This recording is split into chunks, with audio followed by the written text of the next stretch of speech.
Hello दोस्तों, आप सभी का मेरे इस यूट्यूब चैनल पर स्वागत है। आज का हमारा टॉपिक है लॉरेंस कोहलर का सिद्धांत। अगर आप सीजीटेट, सीटेट या शिक्षक भर्ती की तैयारी कर रहे हैं, सभी ऑल टेट एग्जाम की तैयारी कर रहे हैं, तो मेरे चैनल को जरूर सब्सक्राइब करें, क्योंकि इस चैनल पर सीजीटेट, सीटेट, ऑल टेट से संबंधित रिलेटेड मॉक क्वेश्चन और थ्योरी अपलोड की जाती है। चलिए अपना आज का टॉपिक देख लेते हैं। लॉरेंस कोहलर का सिद्धांत, नैतिकता का सिद्धांत।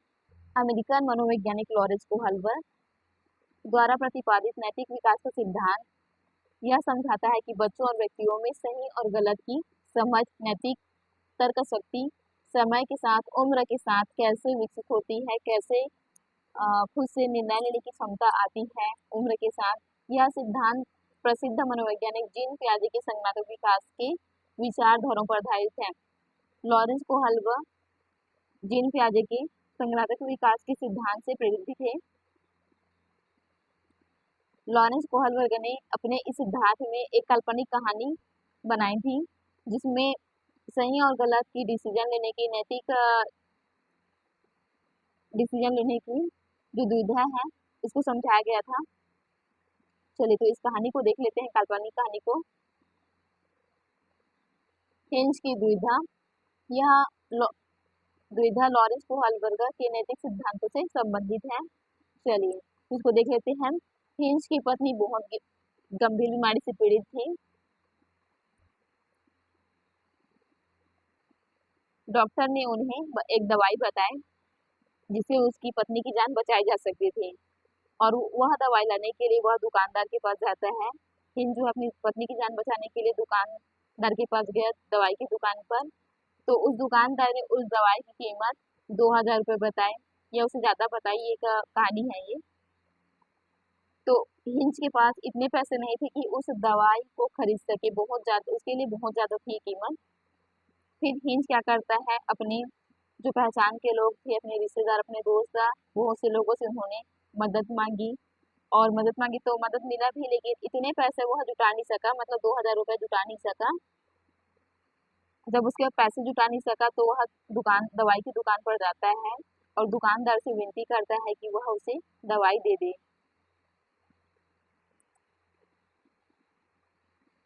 लेकिन वह दुकानदारों से देने से मना करता है। वह विनती करता है कि उसे दवाई दे दे, बाद में वह पैसे दे देगा, लेकिन फिर भी से वह दवाई देने से मना कर देता है। फिर हिंज अंत में क्या करता है, वह अपनी नैतिक सोच से दवाई को चोरी करना उचित समझता है, अपनी पत्नी की जान बचाना ज्यादा सही समझता है, और वह दवाई की चोरी कर लेता है। अब यहाँ पर जो दुविधा है, जो प्रश्न बनते उसे देख लेते हैं, नैतिकता से संबंधित। क्या हिंज का दवा चोरी करना सही था या गलत? ये अपनी अपनी नैतिक राय रहेगी। क्या अपनी पत्नी की जान बचाने के लिए कानून तोड़ना उचित है? यह दुविधा इस बात का पता लगाने के लिए है कि व्यक्ति सही और गलत का निर्णय किस आधार पर करता है। कोहलर के अनुसार महत्व इसका। इस दुविधा का उपयोग यह जानने के लिए किया जाता है कि व्यक्ति सही और गलत का निर्णय किस आधार पर करता है। एग्जाम्पल के लिए, निम्न स्तर की सोच वाले व्यक्तियों के लिए यह, यदि कोई कहे चोरी गलत है क्योंकि सजा मिलेगी, यह प्रारंभिक नैतिक स्तर को दर्शाता है। ये निम्न स्तर की सोच वाले व्यक्तियों के लिए है, जिनका निम्न स्तर है, नैतिक सोच है, वो उनके लिए। अब उच्च स्तर की जो सोच रखते हैं, नैतिक सोच रखते हैं उच्च स्तर की, उनके लिए यदि कोई कहे पत्नी की जान बचाना अधिक महत्वपूर्ण है, यह उच्च नैतिक सोच को दर्शाता है। किसी की जान बचाने के लिए कानून तोड़ना उचित है। अगर कानून टूटता है किसी की जान बचाने के लिए तो टूटने देना चाहिए। परीक्षा के लिए उपयोगी प्रश्न। दुविधा का नाम है हिंज की दुविधा। ये कहानी पढ़े थे, काल्पनिक कहानी है। संबंध से है तो कहानी की काल्पनिक कहानी किसने बनाया? लॉरेंस कोहलर ने। इसका विषय है नैतिक विकास का, कि सही और गलत निर्णय कैसे लें। उद्देश्य नैतिक निर्णय क्षमता का अध्ययन। अब मुख्य प्रश्न क्या है, क्या हिंज को दवा चोरी करनी चाहिए थी? बिल्कुल जी, बिल्कुल चोरी करनी चाहिए थी। किसी की जान बचाने के लिए अगर कर सकते हैं तो चोरी करनी चाहिए थी। और उपयोग क्या है इसका? नैतिक तर्क, मोरल रीजनिंग और नैतिक विकास की स्तरों को समझने के लिए, सही और गलत को समझने के लिए, नैतिक विकास समझने के लिए यह कहानी बनाई गई थी। चलिए, तो नैतिक विकास के कितने स्तर हैं, चरण, इसको देख लेते हैं, उसकी थ्योरी को, मेन थ्योरी को। नैतिक विकास के 3 स्तर होते हैं और 6 चरण होते हैं। ये प्रश्न पूछा जाता है कि नैतिक विकास के कितने स्तर होते हैं और कितने चरण होते हैं। तो 3 स्तर होते हैं और 6 चरण होते हैं। पहला स्तर पूर्व परंपरागत स्तर, प्री कन्वेंशनल लेवल। आयु है 4 से 10 वर्ष का समय। इस स्तर पर बच्चे की अपनी कोई नैतिकता नहीं होती है। उसके सही गलत के फैसले बड़ों के नियमों और बाहरी परिणामों, दंड या पुरस्कार पर आधारित होते हैं। देखिए, तो इस अवस्था में 4 से 10 वर्ष की आयु में बच्चे सही और गलत का निर्णय नहीं ले सकते।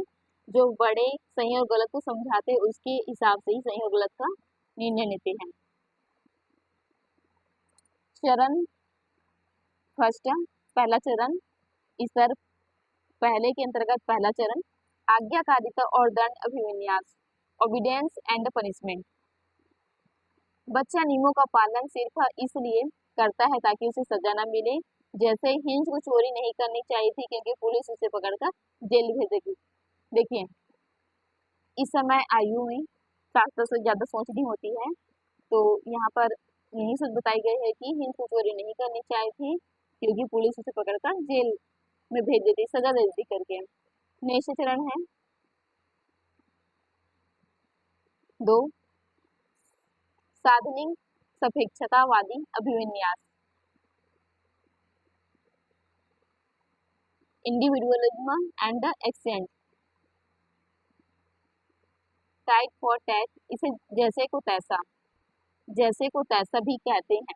बच्चा अपनी निजी जरूरतों को पूरा करने के आधार पर फैसला लेता है। जैसे हिंज को दवा चुरानी चाहिए थी क्योंकि उसकी पत्नी जीवित रहेगी तो वह उसके लिए खाना बनाएगी। देखिए, अब इस जो चरण है इसमें सोच क्या है, हिंज को दवा चुरानी चाहिए थी क्योंकि उसकी पत्नी जीवित रहेगी तो खाना बनाएगी। चलिए, अब नेक्स्ट स्तर को देखते हैं। स्तर नंबर 2 पारंपरिक स्तर, कन्वेंशनल लेवल। इस समय जो आयु है वो 10 से 13 वर्ष की रहेगी। इस स्तर पर बच्चा समाज के नियमों, रीति रिवाजों और दूसरों की अपेक्षाओं को स्वीकार करके खुद के भीतर आत्मसात कर लेता है। अब इस समय वह नियमों रीति रिवाजों को स्वीकार कर लेता है, आत्मसात कर लेता है। अब इसके अंदर 2 चरण और देखेंगे। चरण नंबर 3 अच्छा लड़का या अच्छी लड़की अभिविन्यास, गुड बॉय गुड गर्ल। इसमें बच्चा समाज, परिवार या दोस्तों की नजरों में प्रशंसा पाना चाहता है, दूसरों की नजर में अच्छा बनना चाहते हैं और अच्छा दिखना चाहते हैं। जैसे कि हिंज को एक अच्छा पति साबित होने के लिए दवा चुरानी थी क्योंकि उसे उसकी पत्नी की जान बचानी है, तो पत्नी के नजर में अच्छा पति साबित होने के लिए जरूरी थी क्योंकि उसकी जान बचानी है पत्नी की। अब नेक्स्ट चरण क्या कहता है, सामाजिक व्यवस्था बनाए रखने का अभिविन्यास, लॉ एंड ऑर्डर। अब इसमें नियम कानून को देखिएगा। बच्चा मानता है कि समाज को ठीक से चलाने के लिए कानून और नियमों का पालन करना हर नागरिक का कर्तव्य है। देखिए, जो चौथा नंबर का चरण क्या कर रहा है कि नियम और कानून बहुत जरूरी है। जैसे चोरी करना कानून के खिलाफ है, यदि सब चोरी कर लेंगे तो व्यवस्था टूट जाएगी, ये भी सही है।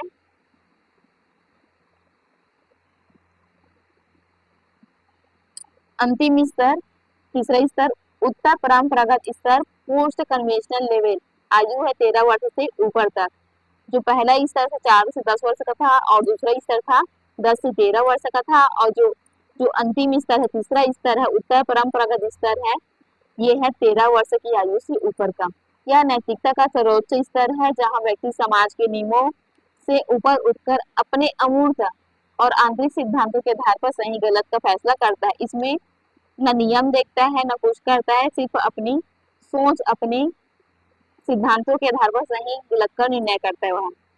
इसके अंतर्गत 2 चरण है, इसमें भी 5 और 6 चरण। 5वां चरण है सामाजिक अनुबंध और व्यक्तिगत अध्ययन, social contract and individual rights. व्यक्ति मानता है कि नियम और कानून समाज की भलाई के लिए है, लेकिन अगर वे किसी के अधिकारों या जान के खिलाफ है तो उन्हें बदला या तोड़ा जा सकता है। ये खुद की सोच है यहाँ पर। जैसे कानून चोरी की अनुमति नहीं देता है, देखिए चोरी करने की अनुमति नहीं देता है, लेकिन किसी के जीवन बचाने के लिए, जान बचाने के लिए अगर कानून को तोड़ दिया जाए तो तोड़ना उचित है, क्योंकि जीवन का अधिकार कानून से बड़ा है, जीने का अधिकार कानून से बड़ा है। छठा चरण है सार्वभौमिक नैतिक विकास का सिद्धांत। नैतिक सिद्धांत अभिविन्यास यूनिवर्सल इथिकल प्रिंसिपल्स। इस अंतिम चरण में व्यक्ति अपने अंतःकरण कॉन्सियस के न्याय, समानता और मानवाधिकार जैसे कि सार्वभौमिक नियमों पर चलता है, भले ही इसके लिए उसे कानून तोड़ना पड़े या अपनी जान दांव पर लगानी पड़े।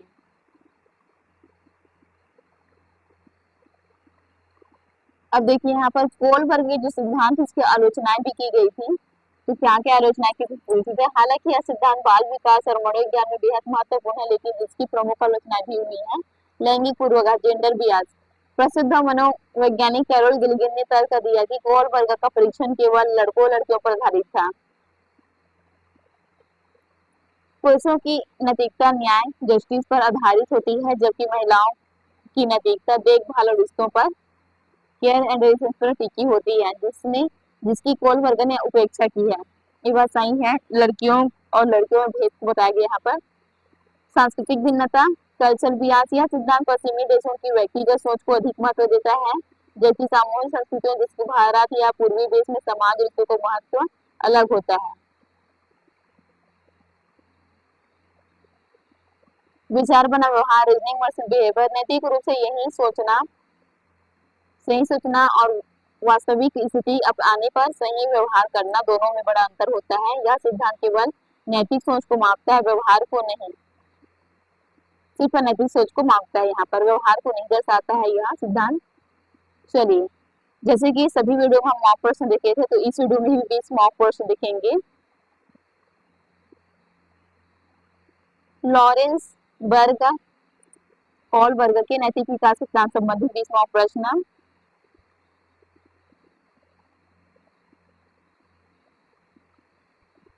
चलिए, प्रश्न नंबर 1, कोलबर्ग का सिद्धांत किससे संबंधित है? ऑप्शन ए भाषा विकास से, बी नैतिक विकास से, सी शारीरिक विकास से, डी भावनात्मक विकास से। इसका सही आंसर ऑप्शन नंबर बी नैतिक विकास से। प्रश्न 2, कोलबर्ग किस देश के मनोवैज्ञानिक थे? ए भारत के, बी अमेरिका के, सी जापान के, डी चीन के। तो इसका आंसर है ऑप्शन नंबर बी अमेरिका के।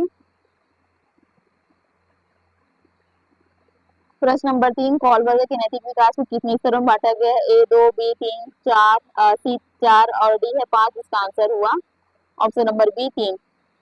प्रश्न 4, कोलबर्ग के सिद्धांत में कुल कितने चरण होते हैं? ए 4, बी 5, सी 6, डी 7। यहाँ पर चरण पूछा गया है, तो इस सिद्धांत में कुल 6 चरण होते हैं। ऑप्शन नंबर सी इसका आंसर है।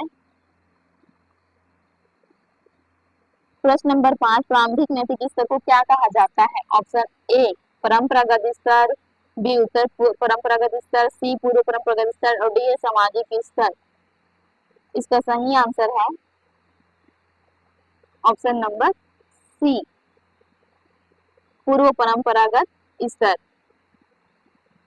प्रश्न नंबर 6, सजा से बचने के लिए कार्य करना चाहिए किस चरण को दर्शाता है? ए सामाजिक अनुबंध को, बी दंड एवं आज्ञा पालन को, सी अच्छे बच्चे के प्रवृत्ति को, डी नैतिक सिद्धांत को। इसका आंसर ऑप्शन नंबर बी दंड एवं आज्ञा पालन।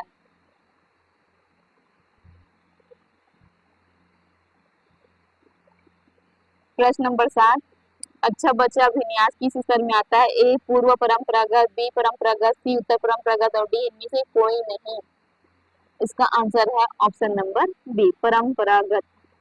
प्रश्न नंबर 8, कोलबर्ग ने अपना सिद्धांत किस कहानी के आधार पर विकसित किया? ए पंचतंत्र की कहानी, बी नैतिक दुविधाएं की कहानी, सी लोक कथाएं और डी है धार्मिक कथाएं। इसका आंसर ऑप्शन नंबर बी नैतिक दुविधाएं।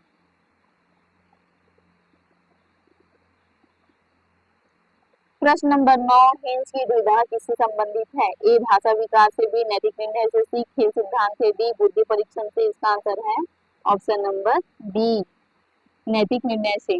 प्रश्न 10, कानून और व्यवस्था कौन सी स्तर का चरण है? ए पूर्व परंपरागत, बी परंपरागत और सी है उत्तर परंपरागत, डी है सामाजिक स्तर। इसका आंसर है ऑप्शन नंबर बी परंपरागत। प्रश्न 11,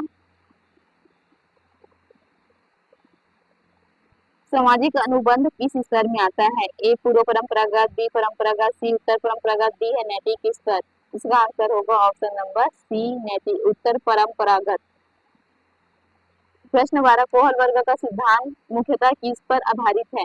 ए व्यवहारवाद पर, बी संज्ञानात्मक विकास पर आधारित पूछा गया यहाँ पर, और सी है शारीरिक विकास पर, डी है भाषा अधिगम पर। इसका आंसर होगा ऑप्शन नंबर बी संज्ञानात्मक विकास पर।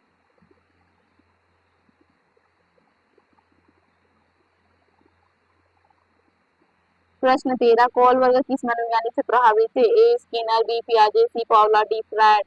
इसका आंसर है ऑप्शन नंबर बी पियाजे, जिन पियाजे से प्रभावित थे। प्रश्न नंबर 14 नैतिक विकास का सर्वोच्च स्तर कौन सा है? इसका आंसर है ऑप्शन नंबर सी उत्तर परंपरागत।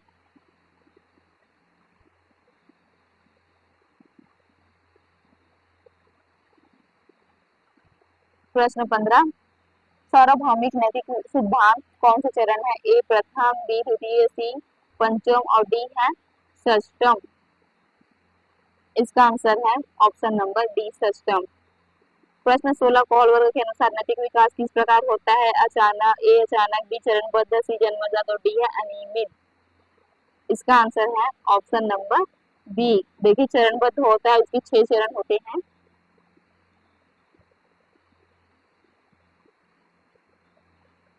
प्रश्न 17 कोहल वर्ग के सिद्धांत में कौन सा चरण दूसरों की स्वीकृति पर आधारित है? ए दंड एवं आज्ञापालन, बी अच्छे बच्चे के प्रति सामाजिक अनुबंध और डी है नैतिक सिद्धांत। इसका आंसर है ऑप्शन नंबर बी अच्छे बच्चे की प्रवृत्ति। प्रश्न 18 यदि मैं अच्छा कार्य करूंगा तो लोग प्रशंसा करेंगे, यह किस चरण को उदाहरण है? ए दंड एवं आज्ञापालन, बी अच्छे बच्चे की प्रवृत्ति, सी कानून और व्यवस्था, डी सामाजिक अनुबंध। इसका आंसर है ऑप्शन नंबर बी अच्छे बच्चे की प्रवृत्ति।